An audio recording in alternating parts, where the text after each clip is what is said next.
We are developing the SpoofX language workbench with the goal of having a unified language workbench to allow us to capture each aspect of a programming language definition so that when these aspects are put together, we can derive a fully featured programming language environment.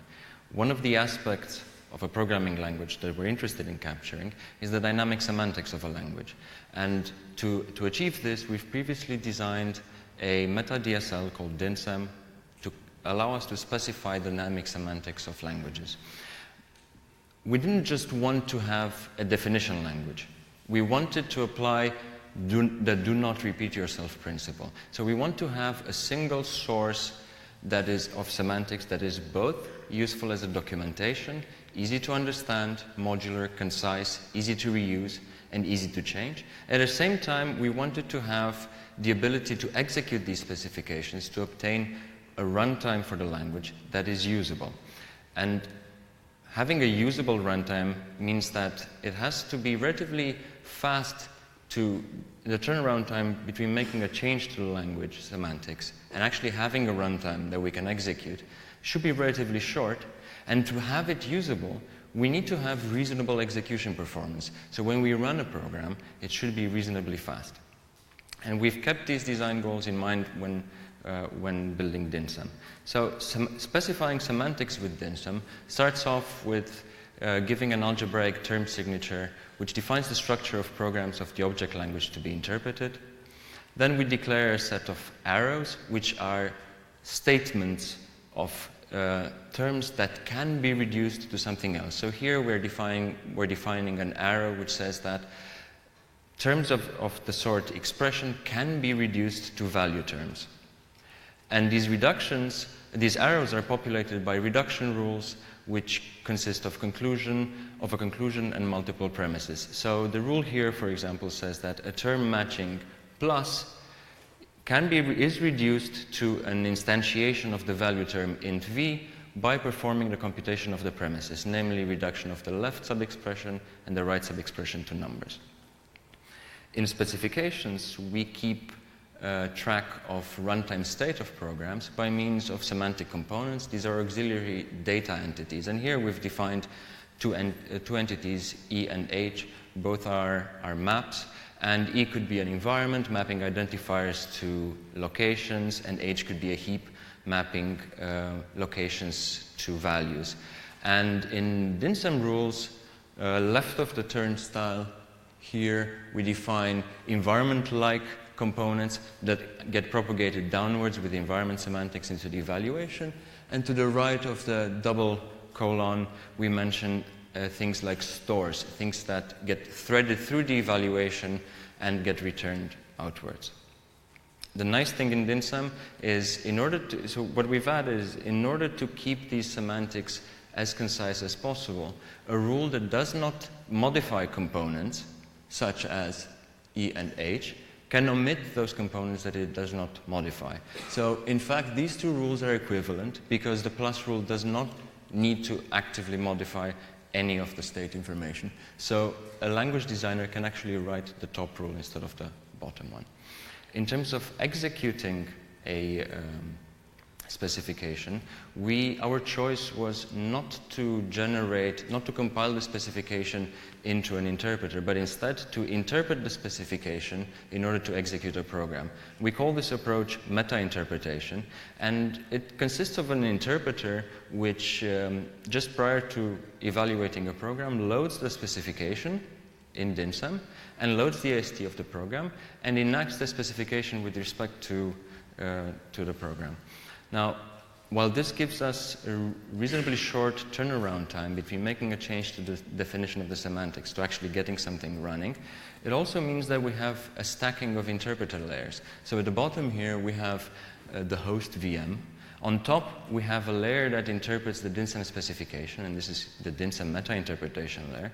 On top of that, we're actually enacting a specification, and the program only resides at the top layer. And these two additional layers translate, well, we see these, they induce a lot of overhead in terms of runtime performance. And we previously thought, well, what can we do about it to remove these two layers? An idea that we had was to implement the DynSem MetaInterpreter as a Truffle interpreter and host this on top of the Graal VM, in the hope that as the program and the specification execute, these two interpreter layers vanish and we get high peak performance. We've seen that this is happening, but it's not happening like this, and it's not happening by a long shot. On a small set of benchmarks for the Tiger programming language, our MetaInterpreter is 2 orders of magnitude slower than a handwritten optimized interpreter for Tiger, hosted on top of Truffle and Graal. So the meta-interpretation layer is still there and it's still inducing a lot of overhead. So why is it so slow? And is there something we can do to try to alleviate this problem? So we have identified a first bottleneck. And this bottleneck consists of something that is common practice in specifying dynamic semantics, namely that we typically encode name binding and name resolution as operations on maps. And in fact, DynSem maps are actually in the back end implemented using persistent maps, which are slow by themselves. So having maps and stores is a very slow thing, and on top of that, so we're losing a bit of performance because of the map implementations. But what's more important, the map implementations are opaque to the JIT that's hosting our interpreter, and because it cannot observe what the object program is doing with its memory, what kind of operations there are, and what the relations between areas of code are, we're losing a huge chunk of optimization opportunity. So can we do something to try to go away from writing rules like this, where we have explicit map operations, and get improved performance? So an alternative to specifying this is to apply the scopes and frames approach, which gives us a unified memory model that we can use in dynamic semantics. And it is based on a systematic, it gives us a systematic mechanism of constructing and maintaining a heap of frames at runtime using information from a resolved scope graph. And Daniel earlier already talked about the scope graph. A scope graph is a distillation of a program's name binding structure. It's relatively language independent, and it contains all the information that we need to know what declarations are, which scopes they're in, what references there are, and how to resolve references to declarations by simply doing graph queries. So we've taken these two ideas, and we mapped scope and frames onto the Truffle object storage model. It is the Truffle OSM is a library for implementing objects in dynamic languages that are hosted on top of the Truffle VM, or the Graal VM, Truffle and Graal VM. What's nice about it, and our choice for this was motivated by the fact that it already is built such that Graal can optimize representations of these objects at runtime. And having done that mapping, we've extended DynSem with a very thin API that allows language designers and semanticists to express operations in terms of these frame operations. It changes the architecture picture a bit. So instead of having just the semantic specifications, now we have a specification of the name binding rules of a language that parameterize a constraint generator, which when given a program AST generates a set of constraints. Solving that results in an annotated program AST and the resolved scope graph that we were talking about earlier. This together with these two ingredients, together with a specification in DynSem, allow us to execute the program and evaluate it to a result. Let's look a little bit at an example. So we have a very simple program on the left, contains two let expressions. I've marked the scopes in the program. There are 3 scopes here. One of them is the scope that contains the entire program, and then we have nested scopes for each of the let expressions. The scope graph corresponding to this program encodes the structure of the scopes and what they're made of, and what declarations and what declarations and references we have, and how visibility inclusion between scopes is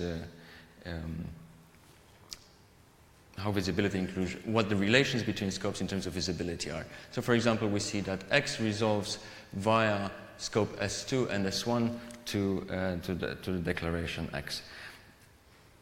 Scopes and frames gives us the mechanism to derive, to maintain a memory model consisting of frames at runtime by using information from the scope graph. So let's step a little bit through the program as we would evaluate it and see how the frames get constructed. So we begin at the scope of the program, where we construct a frame for scope S0. Then, as we reach the first expression in the program, the first let, we construct the scope that is introduced by the let, and we assign, and that frame has a slot for each declaration in the scope. And as we reach the variable assignment, we evaluate the expression, we assign its value to the slot, and then we do the same for the second nested let expression. So this is how we build a heap at runtime. In terms of how to specify semantics using this approach, we defined a thin API for DynSem, which gives a few operations for frames. So instead of doing maps, we can now define semantics in terms of frame operations. And I'll put the program next to it, and we'll look at the first rule. So, for example, reducing the let expression, evaluating the let expression, entails first creating a new frame that is introduced by the let, linking that frame, as we saw on the previous slide, to the lexical frame, evaluating the declaration, which is over here, and involves evaluating the expression, and then setting the value v to slot x in the frame introduced by the let binding. What is interesting is when we get to a variable reference, we already have all the ingredients necessary to first look up the address in memory of some identifier with respect to a frame. This already embeds performing name resolution. So the name resolution path from the scope graph will be walked into the graph described by frames on the heap, and that will result in an address which we can then read. We've evaluated this in order to see whether we've actually improved on the bottleneck that we identified earlier. And we did this by comparing three Tiger interpreters: the environment-based MetaInterpreter, a scopes and frames MetaInterpreter that I just described the ingredients of, and the optimized handwritten interpreter. And we evaluated this on a small set of benchmarks. What we find is that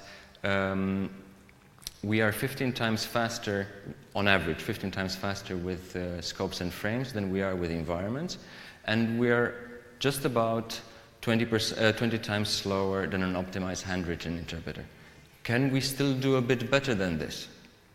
And that brings us to the second bottleneck, and namely that polymorphic rules prevent effective jitting of the meta-interpreter layer. Let's see what polymorphic rules are. We have a simple program that computes factorial of 1 on the left side. First, an observation. In order for the JIT to be able to remove the overhead introduced by the meta-interpretation, it has to identify constant or steady or monomorphic behavior inside the meta-interpreter layer so that it can be compiled away. Now, a polymorphic rule is a rule that, during execution of the program, changes behavior. And how can a rule change behavior? Well, if a reduction rule is applied to multiple terms. Let's have a look at the call tree corresponding to evaluating the program on the left. So these are calls made between rules of the meta-interpreter layer. And we see that I've marked here with red the rules that act polymorphically. Let's look at call. So we have two calls in the program, one here and one here.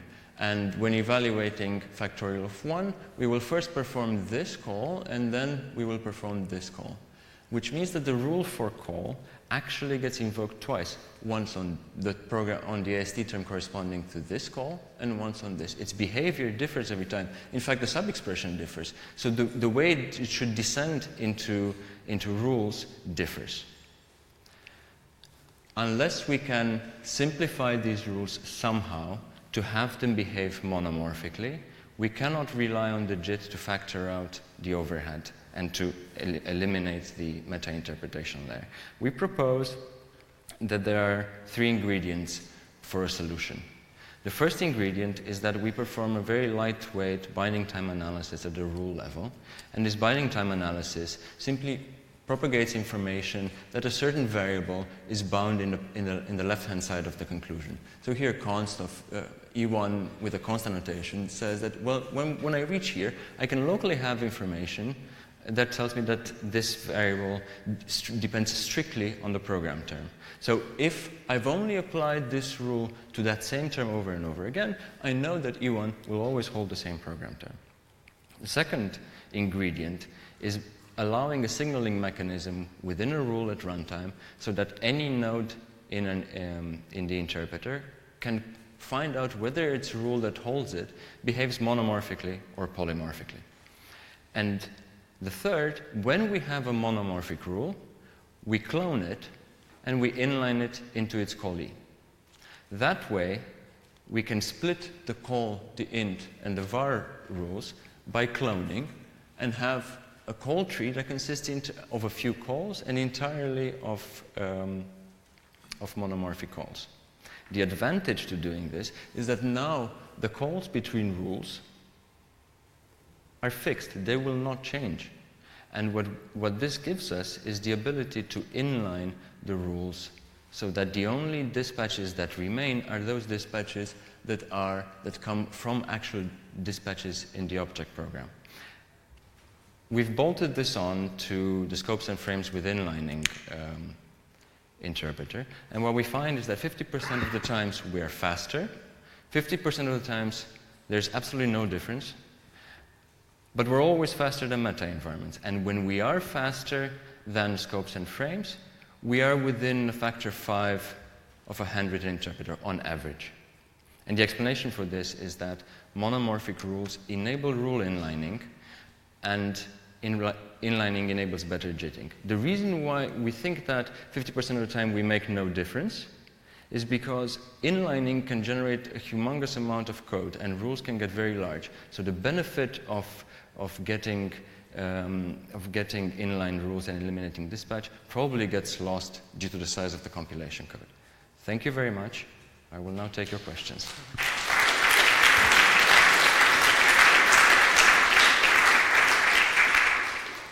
Thanks very much, Vlad. Do we have any questions? So I had one. One question I had was, can we expect the next ECOOP 2020 paper from you showing that you get another 2 or 3 times speed up relative to this handwritten interpreter, or have you reached the ceiling now? Is there further to go? It's hard to.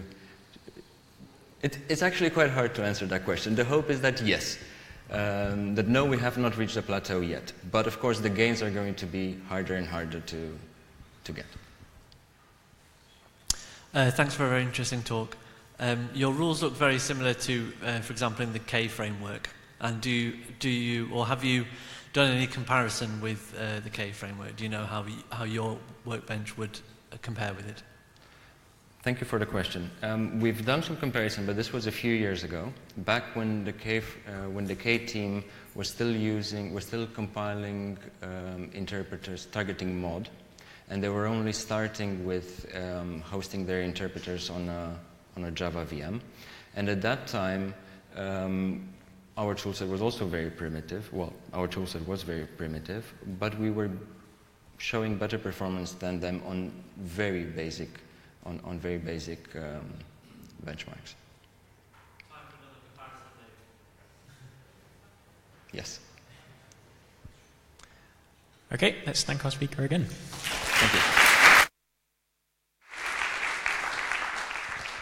So our next speaker, no, I'm joking. It's lunch now, so it's 1:30. We'll carry on. Thank you.